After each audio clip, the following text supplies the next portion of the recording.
The Queen's Jewish Link presents the Jewish Living Podcast, the show that examines the many facets of Orthodox Jewish life. Here's your host, Izzo Zwirin. I love having other podcasters on my show. People who are sympathetic to what it takes to put shows like this together are the best, both from a hosting and editing standpoint.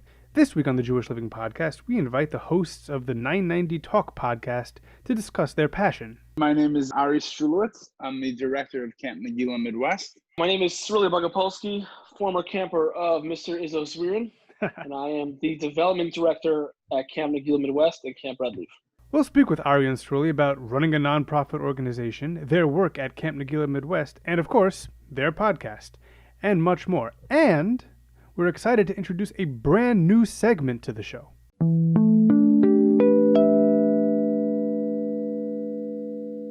Sruly and Ari, thank you guys so much for joining me this week. As Sruly mentioned, we go pretty far back. Sruly was my camper, and it just shows me kind of how things develop. Where in a past life, I had a position of authority over you, and it only takes a couple of years for us to be like on equal footing. And maybe you're above me at this point. I have no idea. Well, it depends how tall you are. That's right. I've seen the picture of both of you, and I don't think that's true. Oh, I have not grown much since 6th grade. You'd be surprised. All right. So let's get into what you guys do. You guys host the 990 Talk podcast. What's the 990 Talk about? What do you guys talk about on that show? Well, the idea for the podcast was really to, aside from just keeping us busy after we had to unfortunately cancel our most of our summer programming for the summer. So aside from keeping ourselves busy, we kind of had this idea or a dream to start a podcast. In particular, Sruly and I find ourselves in oftentimes situations where we're interacting with other non-for-profit professionals, and we feel like the industry is not really well represented. We feel like, it's a known thing that the talent pool coming into the non-for-profit industry is not large. It's becoming harder and harder for many organizations to fill open positions. And we felt like if we could do a better job of sort of showcasing the organizations and the people involved, that not only is it a noble cause for someone to dedicate themselves to non-for-profit work, but also that it's fun. We have a good time. We get a lot of fulfillment out of what we do. We felt like if we could do that, even have a little bit of an impact through a podcast, that was a worthy venture. So I listened to several of your episodes. I don't listen to all of them. I apologize. But I have listened to when Sruly posted first on Facebook that you were starting a podcast. I was like, all right, let's check this out. You guys have a lot of fun on that show. It's not strictly just about nonprofits. It's not strictly about the business side of things. You guys it's really entertaining. I really my podcast is pretty much tachless, straight on. We have with a little bit of fun every once in a while, but you guys really have like these segments planned out, and it's a lot of fun to listen to. And as well as being informative. So let me go back a little bit. How did you guys meet? How did you guys decide to go and start a company together or start a nonprofit together? How does that work out? I'm interested to hear if Sruly remembers our first meeting, because if he doesn't, I will correct him. But yeah, Sruly, you go. So Ari is from Chicago. I am not from Chicago. I grew up in California, for those of you who don't know me. I was living in New York. We decided we did not want to live in New York anymore and pay extraordinary rents, so we moved out west. I believe, and for me personally, it was always like a this dream to get into nonprofit work as it relates to my personal background. And, did you call Chicago the West? I'm just curious. Somebody from California called Chicago the West. I didn't say the West. He said he moved out Midwest? west. He said he moved out west. Out west, right? Yeah. The plane took an emergency landing somewhere in the middle of the country. He jumped off. Okay. Anyway, so at the time I was working at a very prestigious social services organization, and it was a real role, but it was also kind of like an internship entry level thing, and I was a little bit lost. And at the time, Ari was the assistant director at Camp Nageela Midwest, and the director was looking to get out. We met. There was one of the shuls had a kollel boker before davening, and the reason why this kollel boker was amazing was because in Chicago, so the going rate for people to learn a kollel boker is like $300 a month. Now, this shul, the Baal Batim can't sit. So normally there's the normal Kol Boker, we're talking about an hour. At this Kol Boker, it was 30 minutes, but they have to pay the same rate because no one's going to come. So it was the best Kol Boker to be in the whole city, and I believe that's where we met. True or false? It's actually false. What? Before you started working at that other social service organization, I was still in Skokie Yeshiva's Koil. I was right. I was learning with my chavrus in the back right, and in walks this guy who really wasn't there for more than like a week. And I think the first thing you wandered by my seat and you were like, where are the Rambams? I think that was really the first time we had met. I was only there for like a week because my chavrus was not good. Oh, hey, listen, I wasn't going to point fingers at anyone.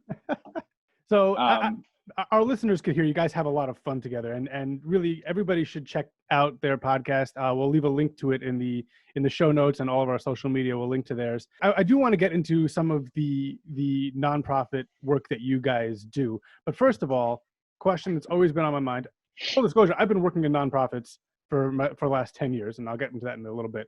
What's the difference between a nonprofit and a not-for-profit?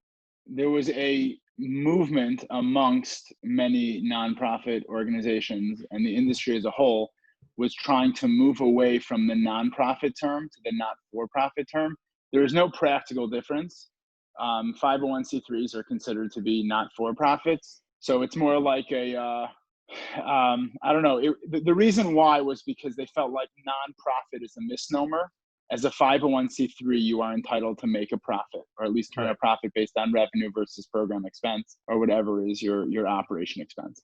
So they changed it to not for profit because the purpose of the organization is not to turn a profit into anyone's pocket.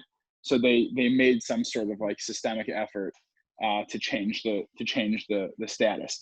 But there, practically speaking, is no different. So we try to use the NFP hashtag as much as we can instead of the NP or nonprofit, but I definitely slip every once in a while.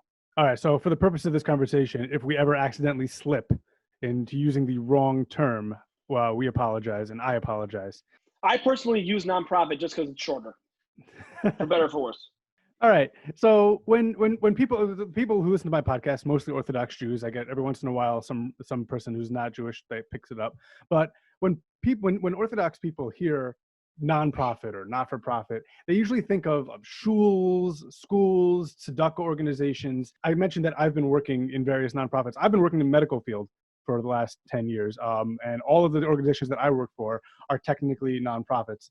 What might be a difference between like a religion-based nonprofit and, for lack of a better term, let's say secular-based nonprofit? I mean, the practically the only difference is really going to be almost in their articles of formation. So when a non-for-profit or any organization is applying to become a 501c3 to have that tax status, so you have to categorize what it is that the work that you do. I mean, there's really not much. You know, the more religious or faith-based organizations will have it in their mission that they're trying to, accomplish some sort of religious goal. Which is oftentimes, again, going to be in this similar to the category of education. That's the only difference. I mean, there are obviously millions of, non-faith-based non-for-profits that are a service to the community or a service to society in one way or another. Right. It's relatively easy to become a 501c3. Everyone should know that. Right. And we're definitely going to get into that. Yeah. I like about if you want to start one, things like that. But Sruly, you were about to say something. I apologize. Well, first of all, I just want to add, Ari's in a unique position to talk about this because even though we did not start the organization was at one point a subsidiary of another organization, and in the last 18 months became its own. So theoretically, in terms of starting a nonprofit, in a very literal level, he did, just not in terms of actually building it up. That's A. And B, to your other point about what's the difference between a Jewish nonprofit and a secular nonprofit, at least in my experience, it's just in the perception of the people that support it. I feel like in the Jewish community, a lot of times, especially when it relates to fundraising, people have their perceptions about how they view nonprofits and the people that work in them. And in the secular world, if you're a development officer for Harvard University, that's like a important position. People almost like respect it on a different level. So that's something that we're always struggling to address. So yeah, based on that, I've always had that thought about how people think about those who work for nonprofits versus those who work in the private sector for a regular, incorporated business. So is there, I don't know, I want to use the word stigma, but is there, I guess, because I don't have a better word, is there a stigma around people, oh, he works for a nonprofit versus, oh, he has his own business? Is there a way that people think about those who work for nonprofits versus those who work for their own thing, or for those who start a nonprofit versus those who start their own private business? So we have this thing that we always like joke about that like sometimes like people say to like me or I like, oh, are you still at Nageela? Like we don't like ask like doctors or lawyers, like, are you still a lawyer? Like, of course you are. That's what you do. You know what I'm saying? So that is one thing. And our response is like, if you, just because you work at a nonprofit, obviously if you're going to be a teacher, your earning potential is going to be limited. But if you run a big nonprofit, especially if you have the capacity to raise serious funds, you can make a very good living, right? It's not unheard of for nonprofit executives to make between $150,000 and $250,000, no problem. And by the way, you have the best life. Last week we played golf with a donor just because. People don't realize up until 2015, the NFL was technically a nonprofit, and the guys who run that are making way more. Once 2015, they turned themselves into a private equity, but up until then, they were still like Roger Goodell was pulling in multi-million-dollars a year. Which is why they wanted to call it a not-for-profit. Which full circle. Right. The idea of not-for-profit is just that executives should be able to make money. But I do think it's worth pointing out there is a difference between, the executive level employees of a non-for-profit or those officers versus what, comprises the rest of a non-for-profit organization. There are definitely stigmas and significant ones, people that have chosen a life of not-for-profit organization or not-for-profit work versus private work. And I think they're actually very damaging because I think that's really contributed in a lot of ways to what is the talent pool. I think people feel like there's very limited opportunity out there. So once I'm going to go into the private world, I may have some projects or some community work that I'll do on the side. But if I'm working to turn a profit, then the goal becomes, well, how big of a profit can I turn? Whereas those that have chosen to work in non-for-profit, you take your salary, which oftentimes we deal with, that sort of, that there's a feeling we have in the back of our minds, especially executive level employees of non-for-profits, what would I be making in the for-profit world? And oftentimes it's a lot more significant financially. But we do this for something else. The tagline actually of our show, 990 Talk, is there's more to life than profit. And I think that's really, you can't talk about not-for-profit work without addressing that. As much as the not-for-profit industry has made tremendous strides towards compensating properly and appropriately, at the end of the day, most people that deal in not-for-profits are making less money than they likely would be making somewhere else. But that, it has that added bonus of the fulfillment of it all. I think I just want to add one thing as far as the stigma goes. I think particularly in the Orthodox community, because in a good way, we're so used to having tzedakah as a part of our lives. We speak about Meiser, we talk about it, we see it. We're educated about tzedakah from a very young age. So we've seen the best and the worst of not-for-profit work starting at a very young age without even knowing it. And then you attend the yeshiva, and some yeshivas do a great job and you see they're never worrying about money. And then other yeshivas joke that they wish they could put someone's name on a piece of toilet paper. So, and I think because of that, I think it really does kind of, it gives us a very limited view of what the potential is in the non-for-profit world. And I think that's also a stigma that, Sruly and I are really out to kind of break, because again, we're really trying to, do our part in kind of changing that perspective. Okay, so we mentioned earlier about what it goes into creating a not-for-profit or a non-profit. I'm gonna mess that up the rest of the conversation. It makes it more entertaining, don't worry. All right. So you mentioned, Sruly, that Nageela Midwest was originally a subsidiary of a different organization and then broke off. I'm gonna come at it from my area because I work in healthcare in New York State. For the most part, almost all healthcare, a couple of exceptions, is technically not-for-profit. Hospitals, these multi-billion-dollar hospital chains, are not-for-profit. the clinics that I work in, not for profit. You get like small doctor's offices here and there. Some nursing homes are for profit, but for the most part, it's not for profit. At the core of every business, whether it's not for profit, whether it's private equities, the core is that there's a service that needs to be provided to the community, to a certain client base, and I'm going to now provide that. If I want to start a business, how do I make the decision whether it's going to be not for profit or it's going to be private? So the most important thing is to know that the 501c3 status is a tax status, and it's really a tax status only. Every business most likely can be created, or most businesses can be created in a way that would operate or have a component of it that operates as a 501c3.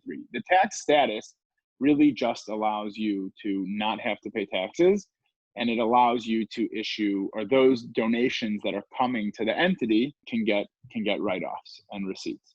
So that's really all it is. So long as a business, you're situated, and I mean, I guess there's a few other pieces to it as far as just the operation goes and the accountability, like a Form 990 and what you have to report and how decisions are made. And, you know, people have to be listed as your board of directors and there's officers. All of that becomes very public and can be potentially under a lot of scrutiny. But the concept is when forming a business, does it benefit the business to have this tax exemption?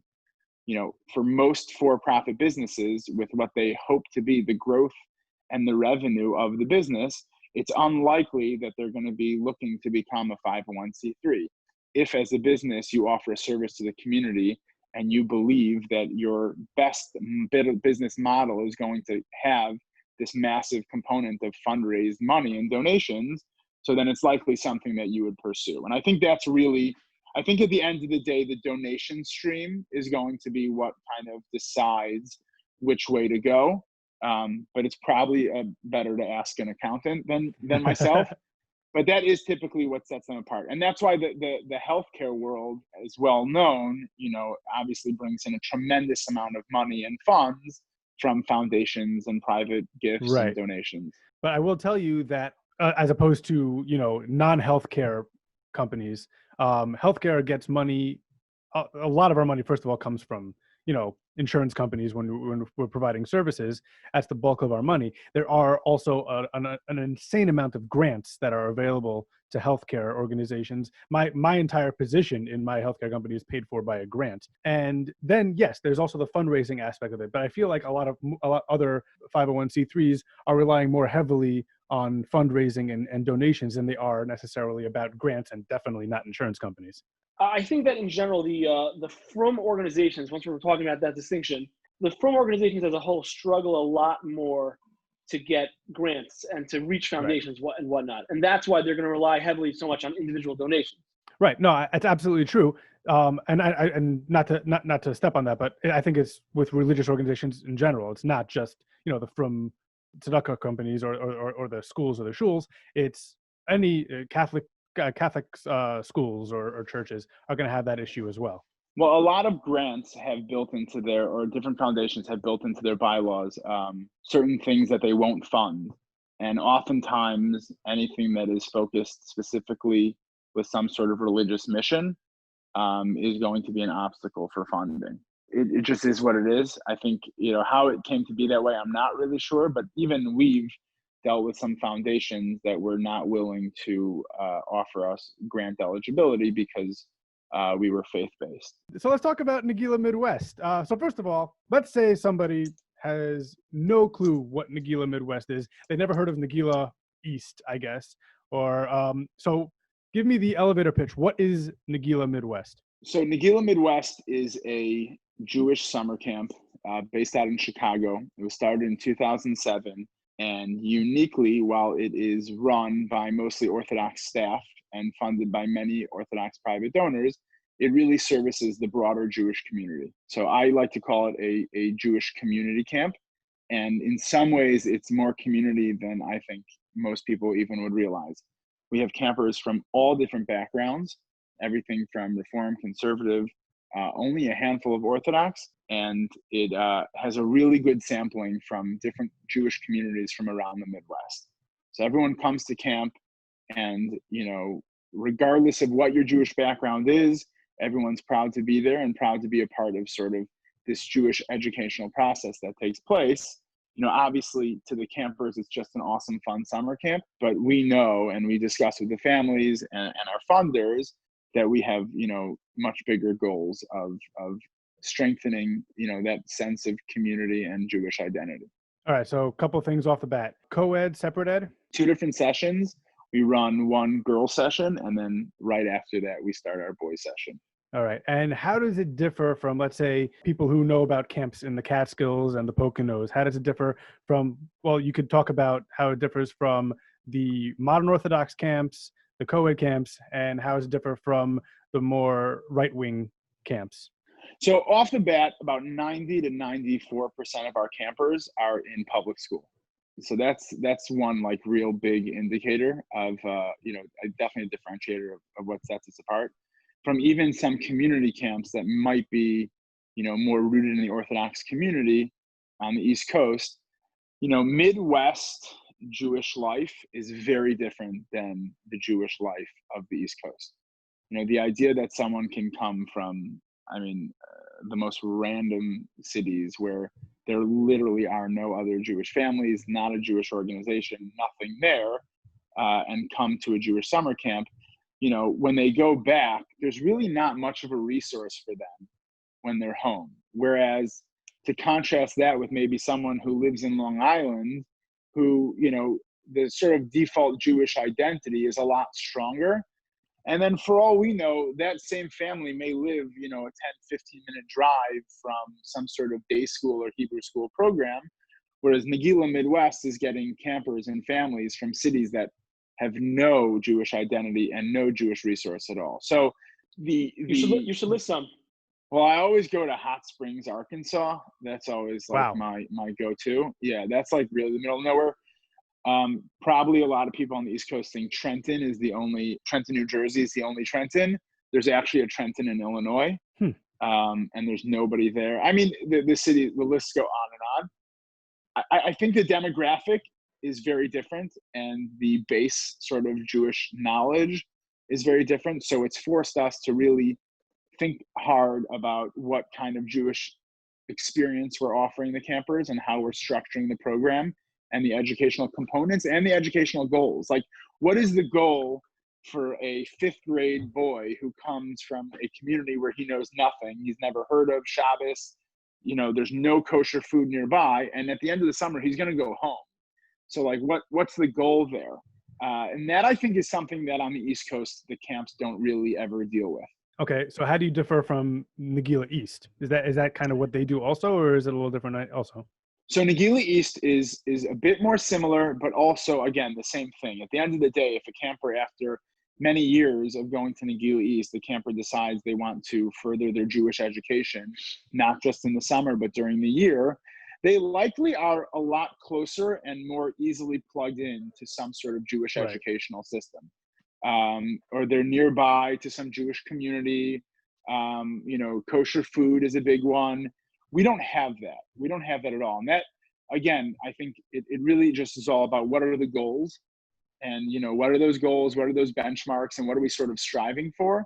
But that even sets us apart from the Nageela East program. And I'll just specify, a good 50% of our camper base does come from the Chicagoland area, and they do have a little bit more access to the stuff. But again, a good 50% does not. And that's, we're really just trying to tailor it. Right. So there's no Carlos and Gabby's in Hot Springs, Arkansas? No, to my knowledge, not yet at least. But I will say this, in Highland Park, Illinois, which is a suburb where a lot of Jews live, but it's not a lot of religious life, there is a kosher shawarma joint, and it's delicious. And it makes no sense that it's there. You want to plug it? Plug it. Why not? We don't have sponsors. We're going to plug it. You know why? They sent to our camp. So we're going to plug it. They send their kids to camp. Go ahead. Mizrahi Grill. If you're ever stuck in Highland Park, Illinois, hit them up. Their shawarma rocks. So I wanted to ask. Go ahead. So you should also note, because if a lot of people, if you ever come out to Chicago and you're on a date and you're looking for a restaurant that's a little bit off the beaten path, there are a lot of people that date to Mizrahi because it's so far from the Orthodox community. Yeah. There are some hidden gems like that even in the New York metropolitan area. Like, that's like 10 minutes away from the 5 towns, but not really in the 5 towns. So a lot of people go there. Won't plug those though. It's like what's it like Great Neck? Great Neck was like the hot spot. Yeah, I but think Great Neck is its own thing. Community now. Yeah. No, even so, you're not going to know anyone there. It's a bunch of Spartan in North Shore. The bastion of far from the Jewish world, Great Neck, New York. Let me ask you a couple of things about recruiting people to come to the camp, and then one thing about the camp that comes in. The people that you're trying to get. Let me cut you off 1 second. Just in terms of the questions, like Ari runs the operations recruitment. I take care of fundraising. That's why he's jumping in on all these questions, and I'm keeping quiet. So that's just the no problem. Nobody's questioning your status in this conversation, Sruly. I personally was. It's fine. Let me ask you this about recruiting people to come, staff and campers alike. When you go to these people to say, hey, come to our camp, if they say no, what are their other options? In other words, who is your competition for recruiting these campers, and how do you convince them to come to you with the knowledge that they might have an actual physically better time, maybe not a spiritually better time, but a better time in a different camp? Yeah, so it's a great question, and I think it's a big misconception. So a lot of people think of us, because again, primarily the staff are Orthodox and the campers are not really Orthodox. So they're comparing us to like URA's program or, some other similar summer, type of experiences. It's not our competition. Our campers have never heard of URA. They've never heard of Nageela East. Our competition is really just the other Jewish summer camps. The spiritual growth of a camper, especially at the ages of our campers, is really not a selling point for anybody. It's not a selling point for the kids, and it's not a selling point for the parents. Jewish identity, however, is. So a lot of families, especially those families that are in situations where their kids are not necessarily outwardly, identifying as being Jewish, or they're in a city again where there's really no other Jewish life. So a lot of parents want their children to have that Jewish network and that Jewish community. So that in itself is really that's like the closest religious or spiritual gain that is really marketed to the families. Other than that, our job is really just to run an awesome, awesome summer camp. And we really have to be able to compete with all the other Jewish summer camps. And the Jewish summer camp market in the Midwest is really a very, very unique market. I personally have a very good relationship with all of the major Jewish camps here in the Midwest. We get together often. We speak even more often. I was actually on a phone call earlier this morning with one of the other camp directors.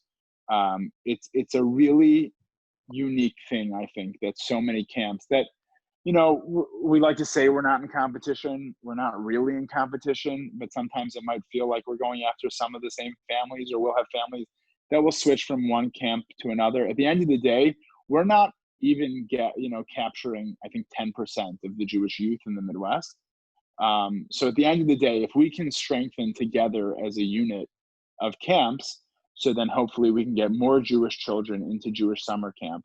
And that, I think, is a win for everybody. So we do work together very well, but we really do model the camp after, again, not necessarily the competition, but what the campers' expectations are. So you mentioned the other camps, and I just want to ask a little bit more about that. Every camp that I know of that's based in the Midwest has a sister camp out east. So you guys, Nageela, there's Nageela East. Aguda Midwest has Aguda. Stone has Morashah.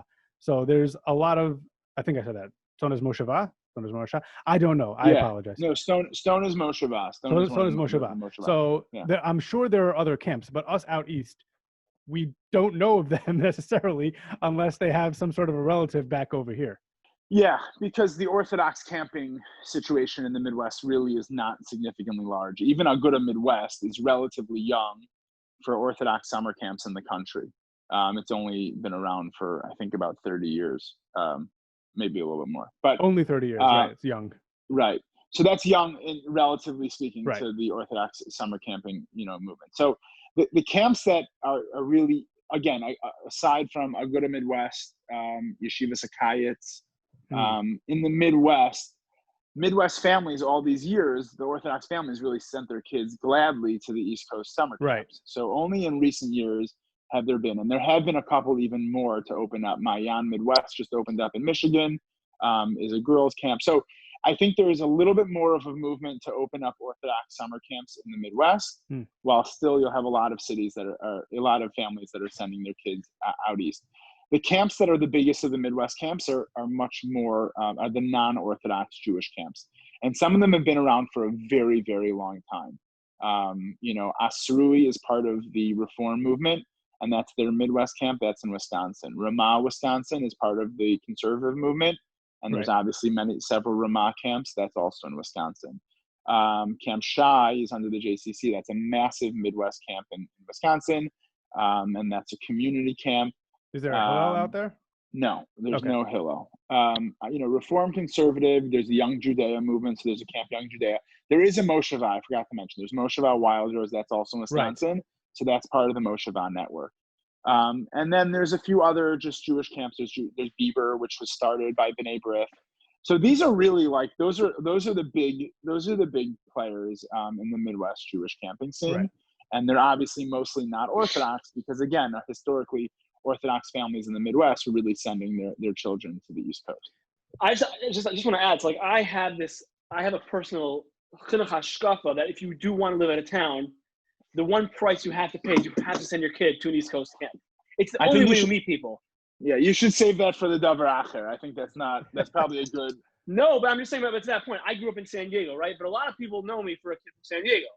Right. It's because I went to East Coast camps. So there is a value in living out of town and sending to an East Coast camp. When I went to Israel to go to yeshiva, that's how I knew people. Otherwise, I wouldn't have. And it affected where I went to high school. It affected where I went to college. Or affected where I went to base cutters. So, it's just an interesting thing that even as a camp professional in a Midwest camp, I still will probably send my kids to an East Coast camp. Interesting. And it's also interesting that you call yourself an out-of-towner while living away from New York. Like, is that a point of pride, or like I live in the New York metropolitan area, so I could refer to you as an out-of-towner, but you don't live in the New York metropolitan area, and you're calling yourself an out-of-towner. What the town that you live in is quite large. Chicago is a pretty big town, but you're still calling yourself an out-of-towner. Is that a point of pride? I'm from San Diego. There was less than 1,000 Orthodox Jews in the city. It's always going to be what I am, and I guess it's funny, back at Camp Nageela, right? So when they would have like City Day, whatever it was. Yeah. So obviously I was always on the out of town team, but for some reason they always put Rockaway also on the out of town team just to make it even. Because for Rockaway, nobody really knew where they were. Are they part of New York City? Are they part of the Five Towns? Nah, we'll throw them somewhere else. Meanwhile, it's part of one of the 5 boroughs. But yeah. Yes, that's right. That's what you say. Yeah. My favorite thing to do is ask somebody from Rockaway who the mayor for Rockaway was, and see them not know. So let me ask you about this summer, because I'd be remiss if we're talking about this whole summer camp thing in the middle of July and knowing that it's not, there's no camps going on. So let's talk about how this went for you, because you did mention that the podcast started because this summer wasn't going to happen. So all right, if I'm wrong, then correct me. But no, he did say that, but that's not true. Okay, you did say that, but it's not true. But it's not true. It was one of the contributing factors of how the podcast took off. Okay, so let me ask you, when did you guys decide that you weren't going to be opening up this summer? What have you been doing, maybe to connect with some of your past staff and campers over the course of the summer, to make sure you don't lose that connection? That's a great question. So a little bit of just the timeline, when coronavirus started to become a thing, everyone was kind of in some sort of denial, or at least was like, okay, it'll become a thing, but it'll go away. The summer is so far away. No one ever imagined that the summer would look the way it did. And then, I guess it was probably just before Pesach that I was like, okay, I'm not sure what the summer is going to be. It still feels like it's far away, but we have to start financially preparing for what may be a pretty crazy situation. I think that, every camp kind of did their own thing as far as how they were going to plan for it. We sort of did 2 things. Number one was we rent out the facility. So we get a lot of revenue on the retreat business, as we call it, which is really just renting the facility out to different organizations or schools or groups. And that operation shut down immediately. So then it was, okay, so how do we sort of scale back the budget right now and look at our expenses, because we're really not bringing in any money at all. And then we started to put our camp fee charges for the campers on hold. So then there was less revenue coming in there. And it all kind of happened pretty quickly. So we said to ourselves, and this was a very important thing, how long does it take for us to open camp? Because at some point we're going to have to make a decision, and we can't get to that point of, being too far. So it would take us about 3 weeks to open camp and really get camp up and running. But everything was really frozen. We really froze every expense. All the staff hiring there was work being done and interviews were taking place, but no one was actually being hired. There were no contracts sent out. It was a very weird situation to be in. And then it was, I believe it was May, I think it was the second week of May that we finally made the decision to cancel camp. Now, we were in a little bit of a different situation because the demographic we service and all of those camps that I mentioned before that we sort of compete with, we were all sort of in it together and canceling camp together.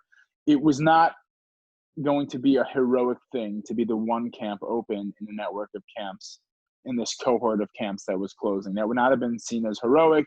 That would have been probably seen as reckless and just simply negligent. And we were getting pressure from families as other camps were closing down.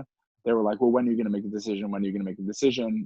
What's going to be with the financials? What's going to be with my payments, et cetera, et cetera.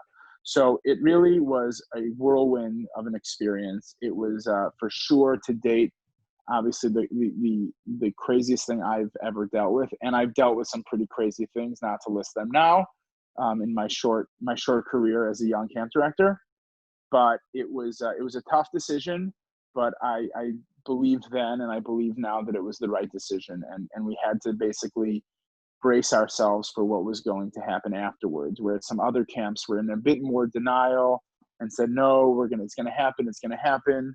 And as people like to say, optimism is not a strategy. They found themselves way too close to the summer to cancel. Then they ended up having to cancel. Their PR was really a disaster, and their financials were totally upside down because they hadn't really prepared themselves for it. So I think we did about as best we could at every step of the way. And unfortunately, we have a lot of very disappointed campers and families. So we've tried to pivot to do the best we can through virtual programming and just sort of keeping everyone as engaged, as involved as we can, with an eye towards the next year. I mean, if it means that we can do weekend retreats in the fall, so we'll probably do that, even though that's not something we would necessarily otherwise be doing. If we're like open and up for anything right now, I myself have now run baking clubs virtually for campers. I even led a yoga club, and I don't really do yoga, don't tell anybody, but we'll do whatever we can to get the campers involved and connected. And I think that every camp is in a very similar situation. Right. Your secret about not being able to do yoga is safe on this publicly available podcast.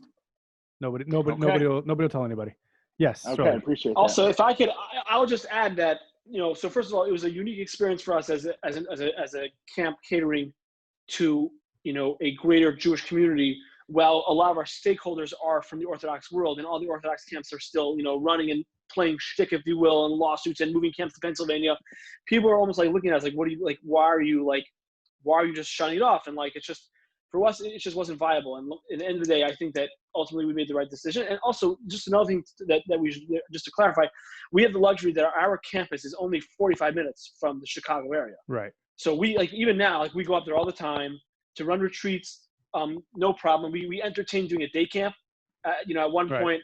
So for us, everything really was on the table, and everything really still is. Right. So I know that there are camps that exist even in the Catskills. They can't operate as a sleepaway camp, but they're running day packages where people that are in the bungalows around there can come and spend a day in the campgrounds and use the lake and use the facilities and do that type of thing. That works for the Catskill families, that people that still went up there. Like, I'm not going to travel 2.5 hours to do that. But the fact that you guys are 45 minutes away from Chicago, it's something theoretically you can do. And I'm sure that there's a lot of these types of discussions of what you can do in order to maintain some of the profits that you would have been getting over the course of the summer.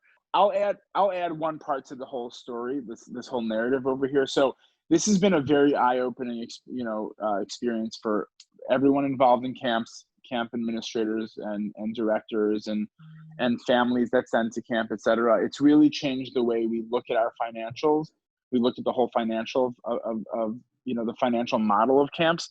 We had to then answer a question, which was, we're saying to the families, we're a non-for-profit, and now we're going to have to issue all these refunds, even though we've been incurring expenses all year. And that was something that was really eye-opening to the families. They assume, oh, you canceled camp, so you're not spending any money, so why do you need my money? And then the same conversation was happening with donors. We in essence had to actually fundraise more money because we had lost all this program revenue. And donors were saying, well, wait a minute, why do you need money if you canceled camp? So I think it's really changed the way we tell our story, and we share sort of that financial model to all the stakeholders. And I think it's also, I think in a lot of ways we're we're kind of like we're like a Pesach program in that, right. We are incurring expenses. We make deposits. We spend money all year for the summer. Just because the summer is not happening doesn't mean that we don't have expenses. We have Exactly. a property that we have to fund.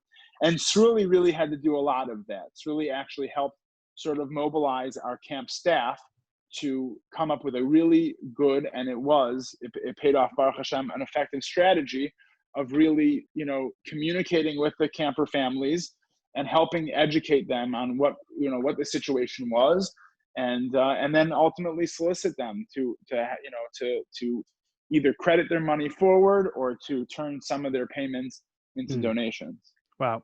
Yeah, that sounds like that's something that a not-for-profit or even a for-profit camp at this point would probably have to deal with. But a not-for-profit does have that luxury of being able to go to donors, whereas a for-profit camp might not have that luxury to recoup a lot of the costs that they'd already put in. To that point, it's I actually do believe that's a big reason why a lot of the firm camps in the Catskills were dragging their feet to cancellations, because as for-profit entities, you can't really justify asking the families to keep the funds with the camp.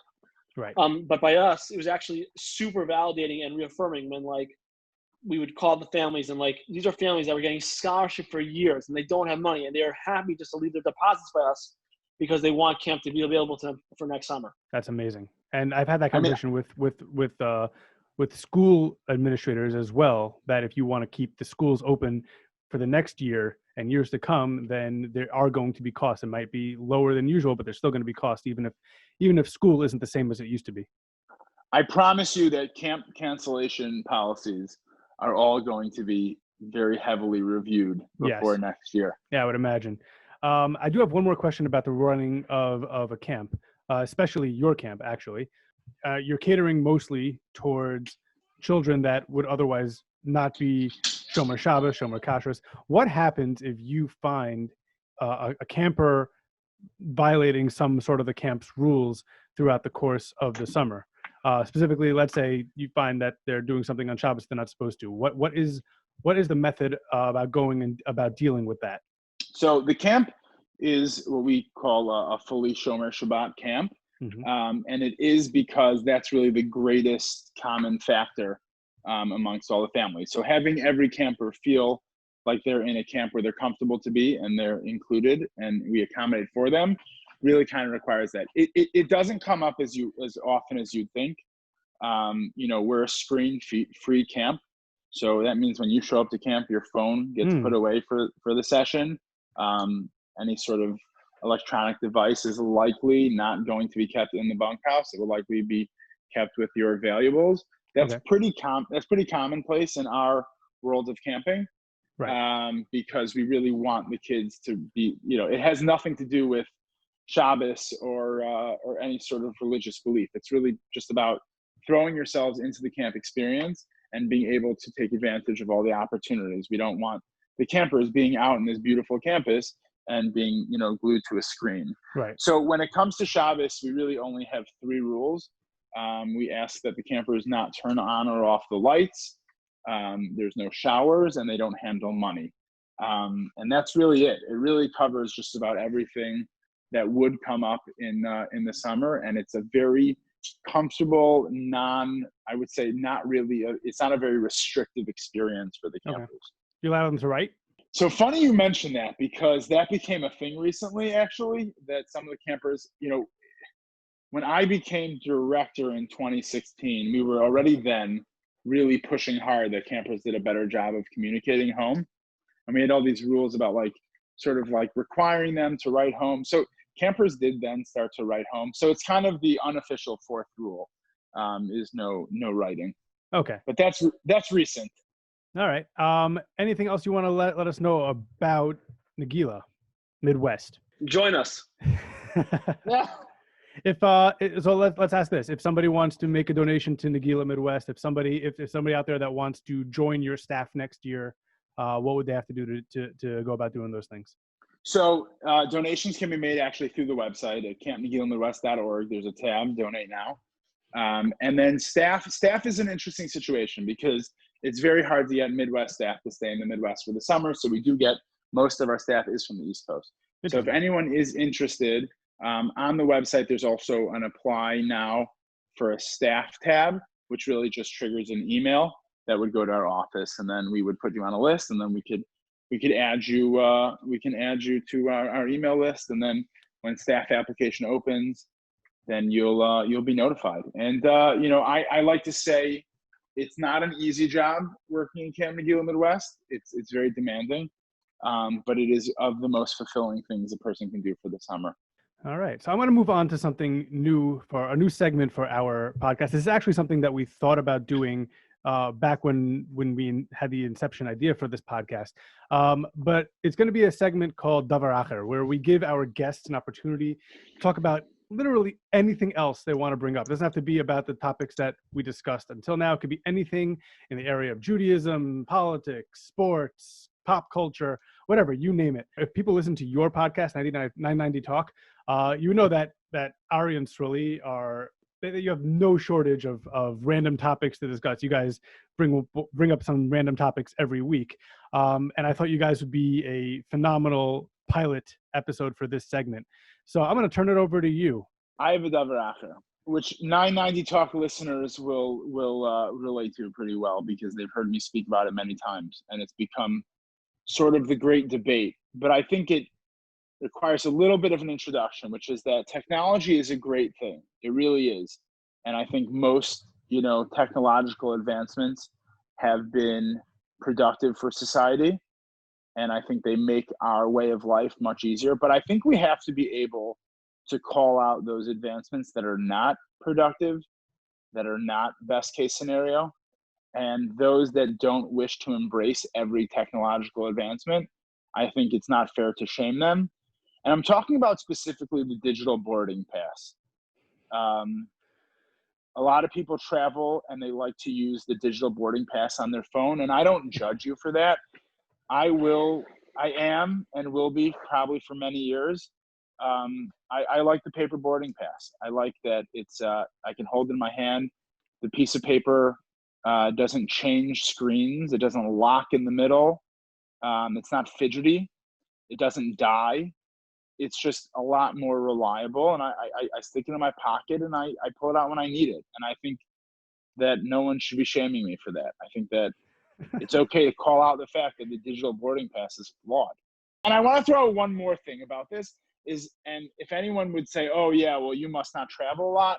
Contraire, I travel plenty. So let me ask you this. I have my little book where I keep my passport, and even going back to 2004, I still have my little stubs from when I traveled and I had the boarding pass. What do you do with your stubs? Do you keep them in your pocket and your wallet until you figure out what to do with them, or are they gone as soon as you board the plane? That's a good question. I probably hold on to it, and then when I get home, or when I get home, I throw it out. I probably hold on to it, but I as soon as I can, I throw it out. I still have mine, like so many of them, for no reason whatsoever. Can I add that this Ari's basically just dancing on my proverbial grave here, because we have brought this discussion up with a lot of people, and they seem to go in his direction for some reason. But I stand strong in my belief that mobile boarding passes are superior. And that as it relates to throwing out paper, I throw them out as soon as I don't need them anymore, which means if I'm flying Southwest, I don't have an assigned seat, I'm throwing it out the second I get on the plane. If I'm on an American, I have an assigned seat, I'm throwing it off the second I get off the plane. I'm throwing away my tag on my stroller the second I get my stroller back. And I'm throwing out my baggage tag the second I get my bags. Because I don't need extra. All right, so how stuff. long after you go skiing do you keep the little tag on your zipper? So I'm from San Diego, so we don't ski. See, that I get that. And Sruly, if you want somebody on your side of this argument, you always have the eco-friendly, eco-conscious people that will say you don't need to print extra paper. So you can always find somebody to agree with you on the technology side of it, just for the simple fact of it's less paper circulating. I think for me, the similarity or the parallel to the skiing is like every time, my wife has a baby, so I keep the wristband on for a good 2 weeks. That's exactly, because you want the status symbol of having gone skiing. Right, I can see. I don't know about that. I could see the simcha of skiing as being as incredible as having a child. Yeah, I hear that. I hear analogy. That. I'm just curious, how many boarding passes do I need to print and throw out to even kill one tree? Well, it's not you. I have to fly every day. It's every ticket of every flight of every day. So you're shaming me. You're shaming me for using a paper boarding pass. I'm giving Sruly a platform to stand on. Well, let's move on. Izzo, what are your theories on sporting hard tickets? So I'm actually on the side of the digital ticket. I have no reason. I know how to operate my phone. I know when the phone locks and when the phone turns off. I can always turn it back on. I've never had a problem getting into an event, getting onto a plane with my digital ticket. I'm with Sruly on this one. I hear Ari's side of it. I get it. It is convenient. I'll tell you one other area. My kids, when I fly with them, they like to hold something. They like to hand it to the ticket agent. They like to have something that says that they went on a plane. So it's something nice for them. But if I'm flying by myself, there's no reason for me to have a ticket. I have it on my phone. I'm good. That might explain it. I've been called a child once or twice in my life. So. But also, so back to the point about the sporting tickets, it really depends on how annoying your usher in your section is. Because to get into the stadium once and scan, that's a good point. Now, if your usher's annoying and every time you go, you're going to buy some food or you're going to the bathroom, you have to fidget through your phone. It's a little annoying. I hear that, but it also, for those of us who go to games regularly, you know that's going to happen. You have your phone ready now to go. And for those who don't go to games regularly, you always have your phone out anyway. How many people walk around holding their phones versus having their phone in their pocket? Well, again, if you're coming back with 4 sodas in your hand and, and a soft pretzel, it may be a little more difficult to get Again, that's more of a problem for those of us with kids than for those of us who are going to games by ourselves. Well, to that point, though, I think the usher has to have better awareness and have some rahmanas on you and see that you're carrying all the food, and they don't hold you up. And also, another strategy is if it's especially a baseball game and you have to wait till the batter's out of the box and there's a whole line accumulating. So if you go back then, you go in with the crowd, you're probably not going to get scanned. It's good for a baseball game. What about a basketball game? It's much more fast-paced action there. So a basketball game, that's true, but at a hockey game also, they make you wait until the puck stops. That's right. Yeah, it's exactly. They sure do. Have we fulfilled the requurt of discussing a double acher at this point? I think we have fulfilled the. I don't even think the whole thing's going to make it. We'll figure out where we cut it. Sruly and Ari, you guys want to plug your show, where people can find it, and anything else you want to throw out, your social media accounts? So you can find us on most platforms where podcasts are played under 990 Talk. That's Apple, Spotify, Anchor, and all the other ones. Not Podbean, though. I'm not sure why people use Podbean. I think it costs money. It doesn't really make any sense to me. But you can find us on Instagram.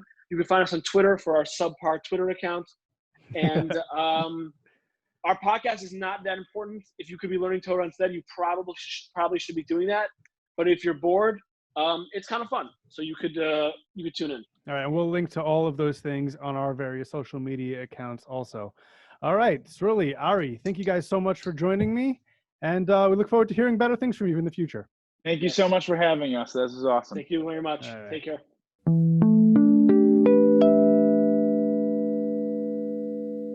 My thanks to Ari Strulowitz and Sruly Bogopolsky for joining me this week.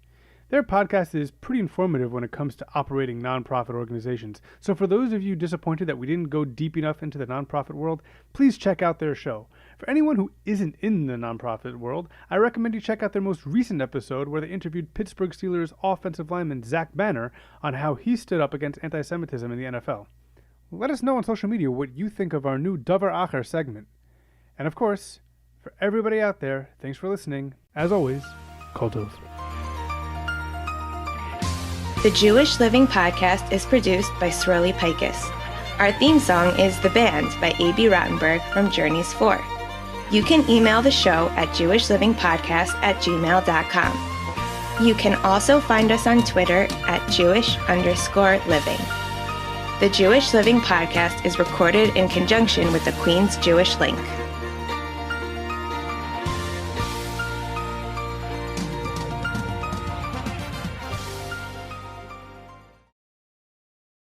Before we move on to Nageela Midwest, is there anything else you want to leave with us about the not-for-profit world? Join us. All right. So let's talk about Nageela Midwest. We're probably going to cut that, by the way. That'll be fine. I run my mouth a lot. You can cut it. I'm fairly familiar with you and your running mouth. Well, let me just say, listen, when we first started 99 Talk, Ari was doing the bulk of the editing, and then recently it became my fault, or actually my problem to do the editing. So I'm just happy to now be on a podcast in which I don't have to do the editing.